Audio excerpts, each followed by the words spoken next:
Hello student, welcome to GDR channel. I am Ravinder sir from Shamli.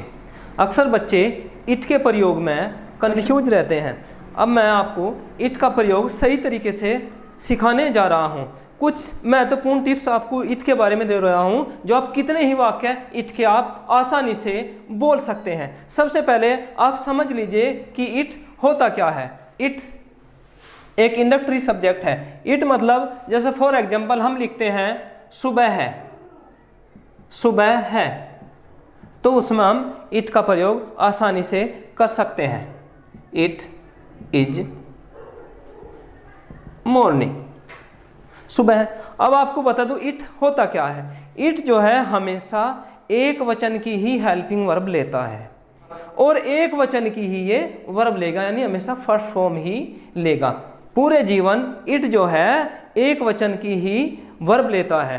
Okay, अब it के बारे में आपको मैं डिटेल में बता रहा हूं इट प्रयोग कैसे होता है। जैसे हम किसी के बारे में कह रहे हैं, हम कहते हैं जैसे कि दिस इज ए टेबल, यह एक मेज है। अगर उस मेज के बारे में आप कोई दूसरी बात बताने वाले हैं, आगे कोई बात बताने वाले हैं, तो दिस की जगह इट हमेशा बदल जाता है। जैसे इट हैज 4 लेग, इसकी 4 टांगे होती है। इट इज ब्लैक, यह काली होती है। तो मेज के बारे में, टेबल के बारे में आप जो भी बात आगे बताओगे उसमें इट का प्रयोग होगा। Understand? You better understand. Okay, अब मैं इट के आपको कुछ महत्वपूर्ण रूल सिखाने जा रहा हूं। अब देखिए, जैसे कि सब्जेक्टिव केस में, सब्जेक्टिव केस में इट का प्रयोग कैसे। जैसे मैं लिखता हूं मैं हूं, मैं हूं, कैसे बनाऊंगा? आप बनाऊंगा आई एम तो गलत होगा, तो आपको बनाना है इट इज आई। आप इट्स मी भी करते हैं, इट इज मी भी कर सकते हैं, परंतु वो ग्रामर के हिसाब से बिल्कुल सही नहीं है। हालांकि आजकल इट इज मी बोला जाता है, परंतु सही होता है इट इज आई। हम लिखते हैं वह है, वह है। इट इज ही, तुम हो, तुम हो। It is you.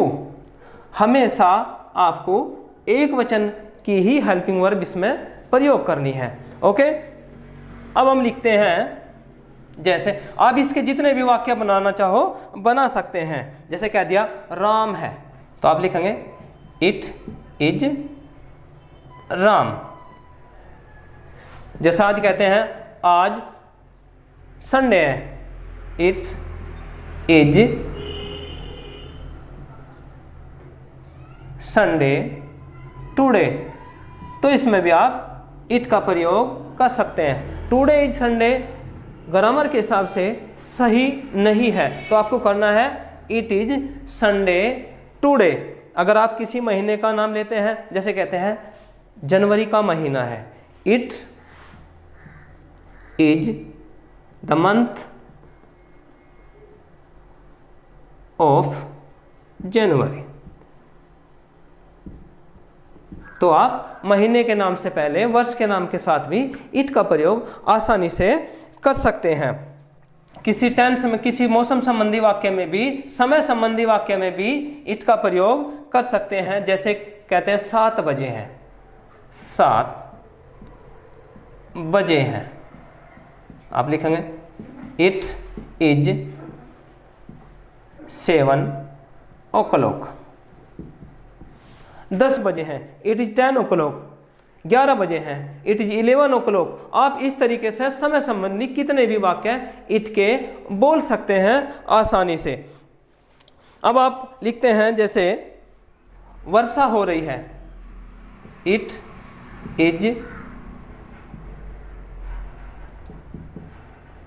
रेनिंग, वर्षा हो रही है। या फिर लिखते हैं आज वर्षा हो रही है, इट इज रेनिंग टुडे। या फिर आप इट का प्रयोग इन्फिनिटिव में भी कर सकते हैं। जैसे हम लिखते हैं निबंध लिखना कठिन है,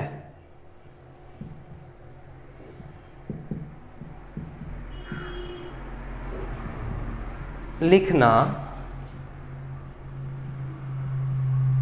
कठिन है। तो आप बनाओगे it is difficult to write an ऐसे। तो इन्फिनिटिव वाक्य में भी आप जो है इट का प्रयोग आसानी से कर सकते हैं। जैसे कहते हैं इट, या फिर अंधेरा हो रहा है, इट इज गेटिंग डार्क, या फिर लिख दीजिए बहुत अंधेरा है, इट इज वेरी डार्क। आप कितने ही वाक्य, 100 वाक्य बनाइए, 1000 वाक्य बनाइए, आप इससे कितने भी वाक्य आप बोल सकते हैं। तो स्पीकिंग लगातार करते रहिए, जोर से बोल के इंग्लिश पढ़ते रहिए, और इट के वाक्य आप लगातार कितने भी सोच सकते हैं। जैसे हम लिखते हैं रात है, रात है, तो आप करेंगे इट इज नाइट। शाम है, इट इज इवनिंग। तो इस तरीके से आप इसके पर उसकी घड़ी है, यह है उसकी घड़ी है,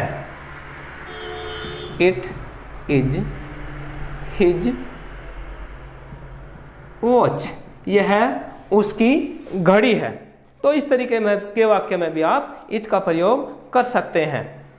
आसमान साफ है, इट इज क्लियर स्काई।